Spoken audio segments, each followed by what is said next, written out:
Today on Rappler.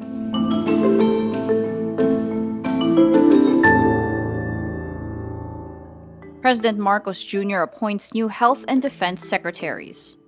PLDT is flooded with complaints over connectivity issues. Metro Manila will experience lower water pressure by June 16. Phivolcs says Mayon Volcano is showing increasing unrest.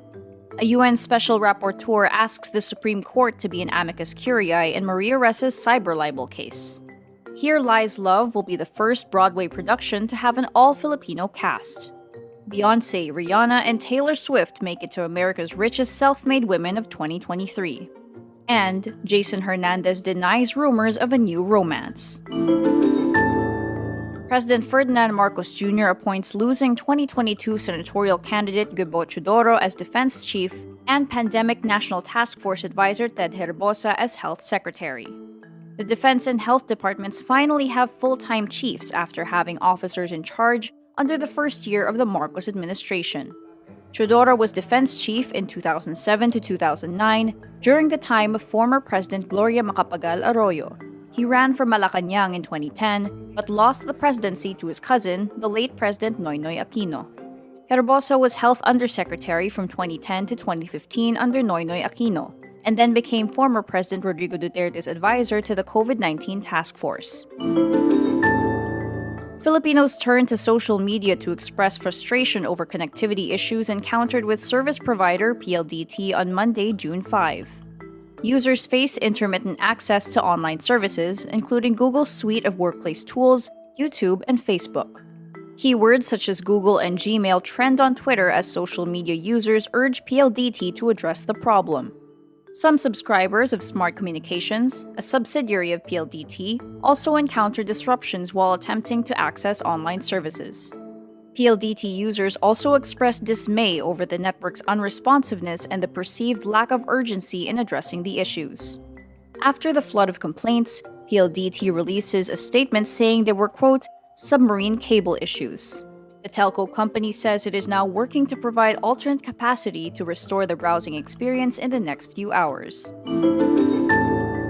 The National Water Resources Board agrees to keep the current water allocation of 52 cubic meters per second for Metro Manila until June 15, as the Philippines faces a possible prolonged dry spell due to the El Niño phenomenon. In April, the Metropolitan Waterworks and Sewerage System was granted a higher water allocation from 48 to 52 cubic meters per second by the board. That was meant to prevent water interruptions in the face of ongoing pipe repairs and recovery of water supply. But the NWRB says Metro Manila's water allocation for June 16 to 30 will be decreased to 50 CMS.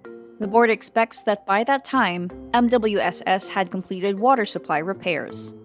Metro Manila is dependent on a single water source, the Angat Dam in Bulacan Province. Mayon Volcano in Albay Province is now under Alert Level 2 due to increasing unrest.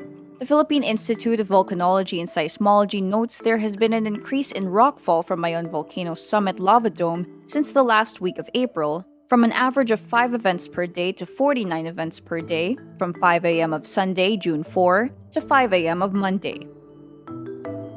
Meanwhile, residents of Balete, Laurel, and Agoncillo in Batangas Province report volcanic smog on Sunday morning, June 4, coming from Taal Volcano.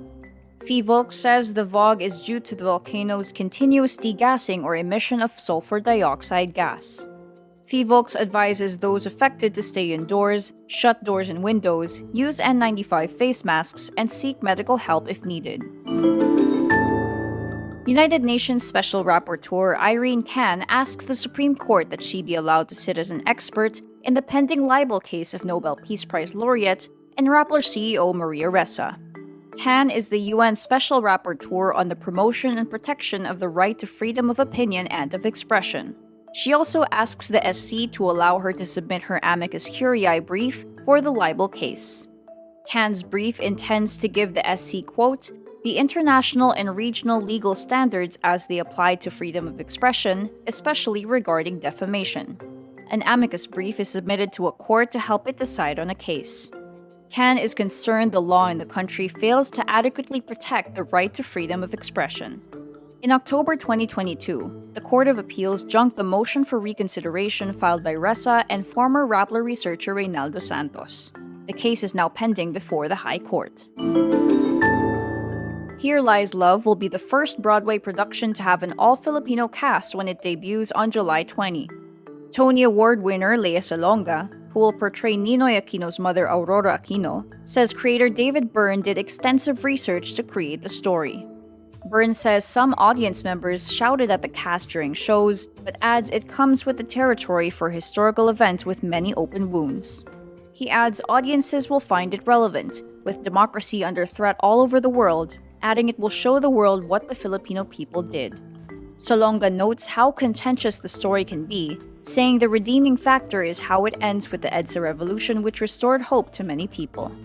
Filipino and Filipino-American performers Ariel Jacobs, Jose Liana, and Conrad Ricamora also star in Here Lies Love. Singers Beyoncé, Rihanna, and Taylor Swift make it to America's richest self-made women of 2023. On Thursday, June 1, Forbes releases the list of the USA's most successful women entrepreneurs, executives, and entertainers. Rihanna lands on the 20th spot with a net worth of $1.4 billion and a self-made score of 10. Taylor Swift takes the 34th spot on the list with a reported net worth of $740 million and also a self-made score of 8. Meanwhile, Beyoncé ranks 48th on the list with a net worth of $540 million and a self-made score of 8. Other celebrities on the list's top 50 include Oprah Winfrey at 13, Kim Kardashian at 21, Kylie Jenner at 38, and Madonna at 45. Forbes' self-made score ranges from 1 to 10, with 1 representing someone who has only inherited their wealth and hasn't actively worked to maintain or grow it. Singer Jason Marvin Hernandez denies rumors of a new romance and addresses the current status of his annulment with his estranged wife, singer Moira de la Torre. In an Instagram story on Saturday, June 3, Hernandez makes it clear, quote, "The girl in the music video is not my girlfriend." He adds, "I am technically still married, and of course I won't have one while my annulment has not been finalized yet." In the song Ikaw Pa Rin, he hints at still being in love with his estranged wife and wanting to rekindle the relationship. In response to a deleted tweet from Moira's sister Jamie, Hernandez expresses his desire to reconcile with his estranged wife.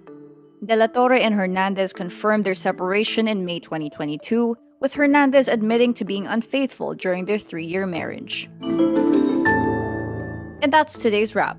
I'm Michelle Abad. Thank you for watching. Click the link below for the full story. Follow us on Rappler's YouTube, Facebook, Twitter, Instagram, and TikTok.